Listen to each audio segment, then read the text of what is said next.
ಧರ್ಮದಲ್ಲಿ ಗೋದಾನಂ ಅಥವಾ ಗೋದಾನ ಎನ್ನುವುದು ಅತ್ಯಂತ ಪವಿತ್ರವಾದ ಮತ್ತು ಮಹತ್ವದ ದಾನವೆಂದು ಪರಿಗಣಿಸಲ್ಪಟ್ಟಿದೆ. ಗೋ ಎಂದರೆ ಹಸು ಮತ್ತು ದಾನ ಎಂದರೆ ಕೊಡುವುದು, ಅಂದರೆ ಹಸುವನ್ನು ದಾನ ಮಾಡುವುದು ಎಂದರ್ಥ. ವೇದ ಮತ್ತು ಪುರಾಣಗಳ ಪ್ರಕಾರ ಗೋದಾನವು ದಾನಗಳಲ್ಲೇ ಶ್ರೇಷ್ಠವಾದ ಮಹಾದಾನವಾಗಿದೆ. ಗೋವಿನಲ್ಲಿ 33 ಕೋಟಿ ದೇವಾನುದೇವತೆಗಳು ನೆಲೆಸಿದ್ದಾರೆ ಎಂಬ ನಂಬಿಕೆ ಇದೆ. ಹಸುವನ್ನು ಕಾಮಧೇನು ಬೇಡಿದ್ದನ್ನೇ ನೀಡುವವಳು ಎಂದು ಪೂಜಿಸಲಾಗುತ್ತದೆ.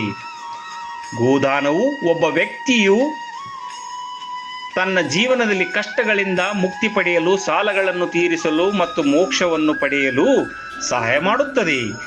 ಹಸುವಿನ ಹಾಲು, ತುಪ್ಪ, ಮೊಸರು ಮತ್ತು ಸಗಣಿ, ಗೋಮೂತ್ರ ದೈನಂದಿನ ಜೀವನದಲ್ಲಿ ಮತ್ತು ಪೂಜೆಗಳಲ್ಲಿ ಅತ್ಯಂತ ಪವಿತ್ರವಾಗಿ ಬಳಕೆಯಾಗುತ್ತದೆ. ಹಸುವನ್ನು ತಾಯಿಗೆ ಸಮಾನವಾಗಿ ನೋಡಲಾಗುತ್ತದೆ. ಆದ್ದರಿಂದ ಗೋದಾನವು ಅತ್ಯುನ್ನತ ತೃಪ್ತಿದಾಯಕ ಸೇವೆ ಆಗಿದೆ.